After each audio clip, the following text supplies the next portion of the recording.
Top 10 Quick Comic Picks. I'm Andy. I'm Matt. We're here with Infinity Flux Comics out of Chattanooga, Tennessee, and this is our quick show where we show you some of the biggest and best books that come out this week. They release on Wednesday. We're going to give you a little preview of them. We're going to talk about them so you know better when you head to your local comic book store or you shop with us over at infinityflux.net. You have a better idea of what all these books are about and which one will be perfect for you. Yeah. So follow along on infinityflux.net. Go ahead and place your orders because there's some big ones. Oh, yeah.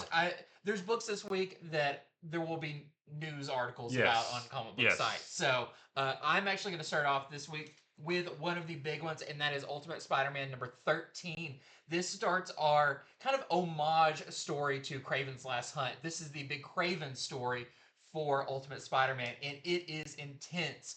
But that does involve Kraven, involves Mole Man, it involves Mysterio, and it does involve the Savage Land.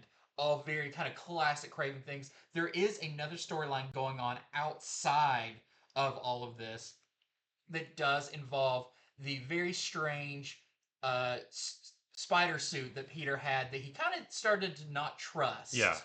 And let's just say, I feel like that is going to be a huge thing in the series. You don't want to miss this because I don't want to give it away. Right. But spoilers, this is a big issue with almost, you could say, a first appearance of something. Right. So keep that in mind, but very big issue. And we were talking about before, maybe the best issue of this series so far. Definitely. I think so. Yeah, for sure. All right.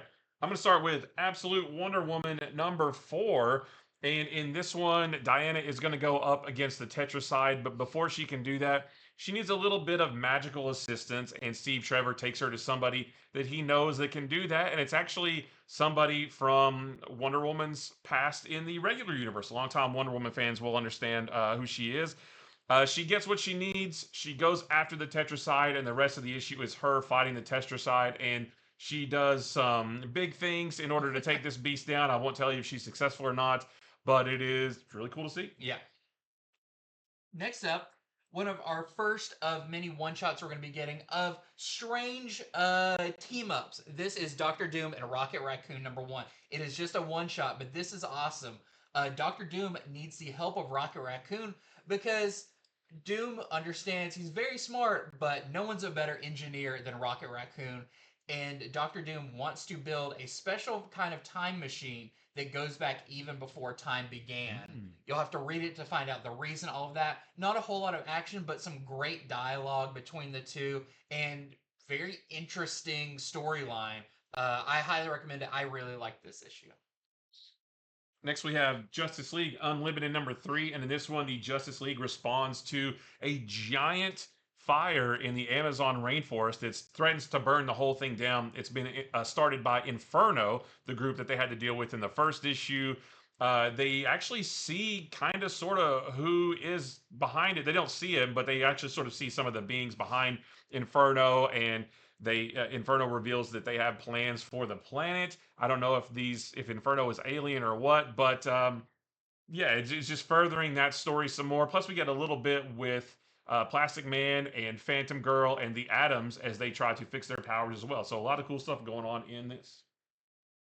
I've got a great one. This is Hyde Street number 3, and it's a Christmas issue. So, maybe it's a little early, maybe it's a little late, but this is a great issue as there is a burglar breaking into people's houses on Christmas dressed as Santa.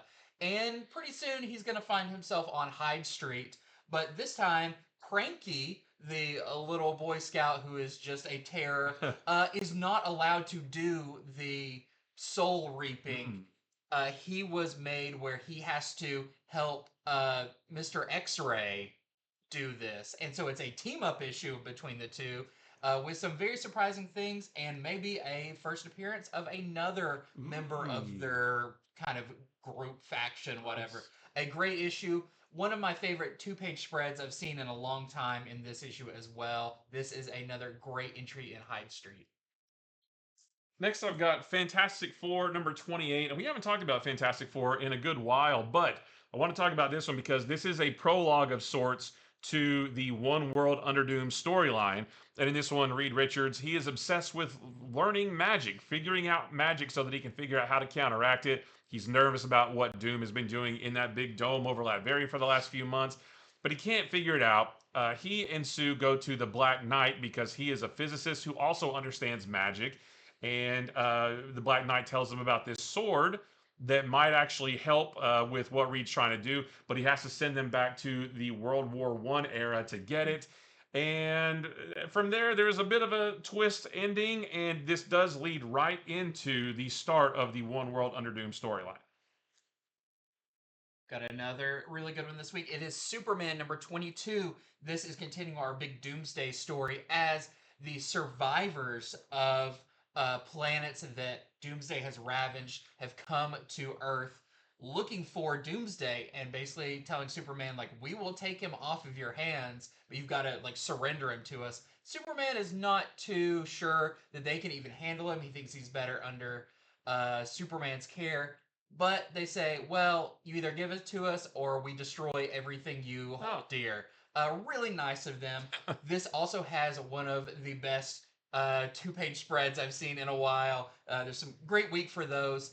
And yeah, some more answers to who are these beings that are looking for Doomsday and may even harken back to an older Superman story. So, fantastic issue of Superman.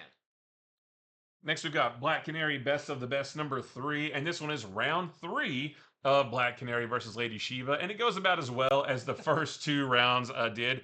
But we also learn a little bit more about why Black Canary is doing this and how it's all been scripted to go down.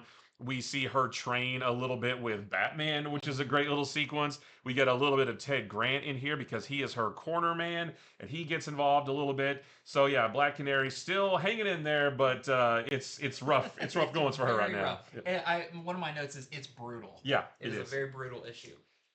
And lastly for me, I've got Wolverine Revenge, issue number 4. So this is the penultimate issue, but if you've been reading it, you know the last issue kind of felt like it ended a lot of stuff. Well, this one actually jumps ahead at 20 years in the future, where we find out this world that now had no electricity, all of that because of what happened in the story, is starting to come back, and Wolverine, now kind of like Old Man Logan, is out on some missions.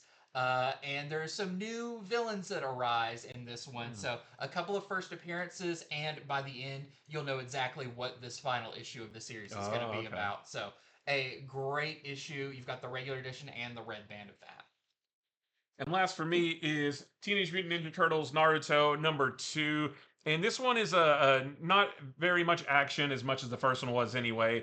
But it is a nice little get together between the Turtles and Naruto and his group as they all go back to the Turtles' lair. And they just get to know each other, and they kind of recap for Naruto and the gang how the Turtles came to be. Who is Splinter, who is Oroku Saki, and all those guys.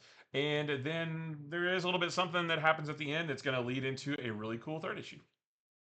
Well, very cool.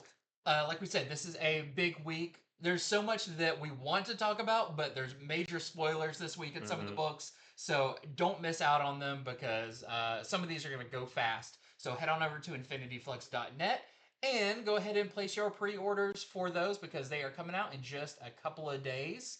And thank you so much for watching. And until next time, see ya.